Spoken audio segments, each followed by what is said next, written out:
एक समय की बात है। एक राजा था जो अपने राज्य की शासन व्यवस्था को बुद्धिमानी, सहानुभूति और आभार के साथ चलाता था। उसने कई वर्षों तक शासन किया और अंततः बिना किसी बीमारी या दर्द के शांतिपूर्वक निधन हो गया। उसके बाद यमदूत उसे यमराज के पास ले गए ताकि वो उसके कर्मों के आधार पर यह निर्णय ले कि वो स्वर्ग जाएगा या नरक।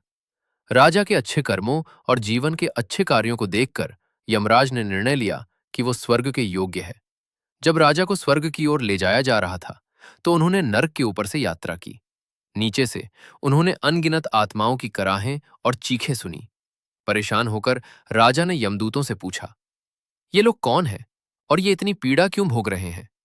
यमदूतों ने बताया कि ये नर्क है, जहां जो लोग अपने जीवन में पाप करते हैं, उन्हें उनके कर्मों का दंड देने के लिए भेजा जाता है। राजा को सहानुभूति से भरा हुआ महसूस हुआ और उन्हें इन दुखी आत्माओं के लिए गहरी पीड़ा महसूस हुई। उन्होंने यमदूतों से कहा कि वो अपने सारे अच्छे कर्म उन दुखी आत्माओं को दान करना चाहते हैं, भले ही इसके लिए उन्हें खुद नरक में रहना पड़े। उनका केवल एक ही उद्देश्य था, इन आत्माओं का दुख समाप्त हो। यमदूत राजा को वापस यमराज के पास ले आए और राजा की इच्छा उनके सामने रखी। यमराज ने ध्यान से सुना और एक आखिरी बार राजा से पूछा, क्या ये वही है जो तुम सचमुच चाहते हो? राजा ने दृढ़ता से हां में सिर हिलाया।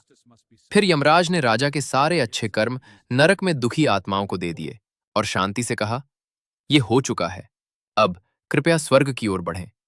हैरान होकर राजा ने पूछा, अगर मैंने अपने सारे अच्छे कर्म दे दिए, तो अब मुझे स्वर्ग के बजाय नरक में नहीं जाना चाहिए?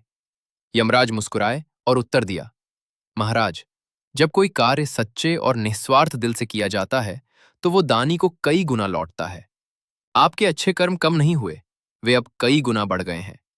फिर उन्होंने कहा, कृपया स्वर्ग की ओर बढ़ें, क्योंकि स्वर्ग भी एक ऐसे राजा को प्राप्त करने के लिए धन्य है जैसा आप